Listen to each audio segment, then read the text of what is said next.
President Biden says he's prepared to compromise on his big new government programs. But is that possible, considering he and Republicans are trillions of dollars apart? Joining us now from Louisiana, Bill Cassidy, a member of the Gang of 10 Senate Republicans looking for a deal. Senator, you just heard my conversation with Cecilia Rouse. Your reaction? There's a lot in there which is easily disputed. She talks about big government being essential to vaccine development. Pfizer did not take federal dollars, for example, to get that vaccine. It was the Trump administration and Congress given regulatory flexibility. I would argue the era of bigger government coming back will thwart the progress we need to make. And I think we can see recent history about how that is exactly true. Let's look, though, at some of the key provisions in the president's jobs plan and in his family's plan. And I want to put them up on the screen. $100 billion for workforce development. $400 billion to care for the elderly and disabled, $225 billion for child care, and $200 billion for free preschool. Senator, which of those programs that I just put up, which of those programs do you think people in your state don't need? Every one of those programs should be evaluated. If it's important, it should be advanced. It's not infrastructure. When people say, wait a second, I like this because we need a new bridge across the Calcasieu River in Lake Charles, I'm saying this plan will not give it to you. The amount of spending for roads and bridges is so low that, and split between 50 states over 5 years, you're not going to get your bridge. Now, we may need this. By the way, we just are restarting our bipartisan working group to come at family support for the dependent, children and elderly. But that is not going to give you a road and bridge, and that's what people in my state would really like to see. Yeah, but I guess the question is, and you know, we could argue, and I have back and forth with both sides about infrastructure, but there are a lot of programs that aren't infrastructure, and the question I'm asking you is, would you support the government paying for them? I mean, I looked into it. In your state of Louisiana, the rate of child poverty is 25%. 1 in 4 of the children in Louisiana are in poverty, and according to the White House, 42% of residents in Louisiana do not have access to child care. So wouldn't they benefit, forget whether it's infrastructure or not, wouldn't they benefit from these government programs? So I don't know if they would. If you think about the main driver of elevating out of poverty, it's good education. Now, what we saw in the pandemic was teachers' unions keeping schools shut, even when the Centers for Disease Control said it was safe to go back. The president wants to give universal pre-K, run by the same teachers' unions. Now, if you're in Chicago and there's more money going to the school systems and to the unions, and yet they still won't open, not because the CDC says it's not safe, but because they don't want to, your kids are not going to have a better education. They're just not. So whether or not these programs benefit those who need it, we don't know, because it's going through a system which is so poorly served these same folks we wish to help.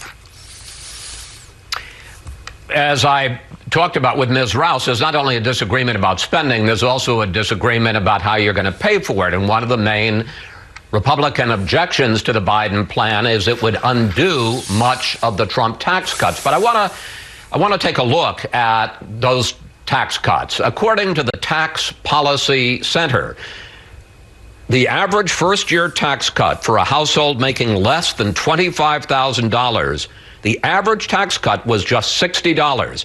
The average tax cut for a household making $3.4 million was $193,000. And contrary to talk that it will pay for itself, the Trump tax cuts are now projected to add $1.5 trillion to the deficit over 10 years. Senator, of the 2 million tax filers in Louisiana, only 14,000 of them were paying more, filing gross income of more than $500,000. So what's wrong with raising the top tax rate to where it was during the Bush 43 and Obama administrations in order to help the working and middle class? If all you do is look at first-degree effects, Chris, you can make a point like that. It sounds just like President Biden speaking to Congress. And I'm not accusing you. I'm just pointing that out. If you look at the overall effect, the aspiration of this Biden administration is to return to the economy we had before COVID, where we had record low unemployment, which means record high employment for African Americans, veterans, women, Hispanics, the disabled, high school dropouts, with wage growth disproportionately in the lower quintiles of the income structure. That's where we were seeing the economy really help. Now, that was all part of the Tax Cut and Jobs Act bill. You can't separate them.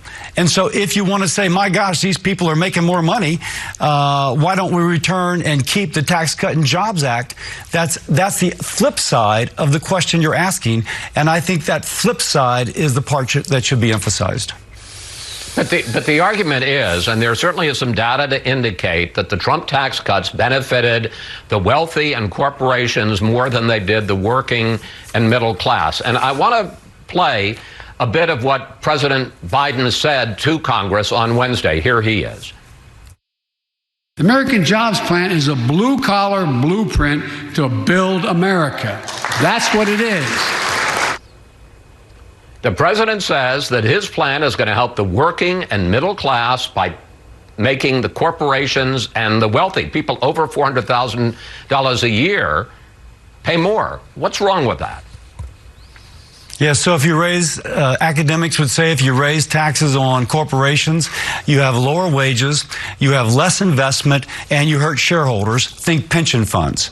Now, if it's okay to have lower wages for working people, it's a blue collar thing. If it's okay to have less investment, it's a blue collar thing. But if you want higher wages, if you want more investment, if you want more efficient deployment of capital, then it's anti-blue collar. We saw under the Tax Cut and Jobs Act bill a blue-collar working bill. Investment, increased wages among the lower quintiles of Americans with fuller employment. That's the recipe for success, not taking trillions and trickling it through Democratic interest groups and hopefully some of it getting down to the folks that you know you want to help. All right, so let's get to the bottom line here, Senator. After talking to you and to Cecilia Rouse, you're part of this so-called gang of 10 of more centrist, more moderate Republican senators. There's also a gang of 10 Democrats who are trying to work together to get a deal on infrastructure specifically, but I suppose also on some of these family plans as well. Given that you're so far apart, trillions of dollars apart in spending, given that you're trillions of dollars apart in taxes, what are the chances for a deal here, a bipartisan compromise deal? Well, first, let me push back. We've got conservatives and progressives in our group. It's just that we're willing to speak.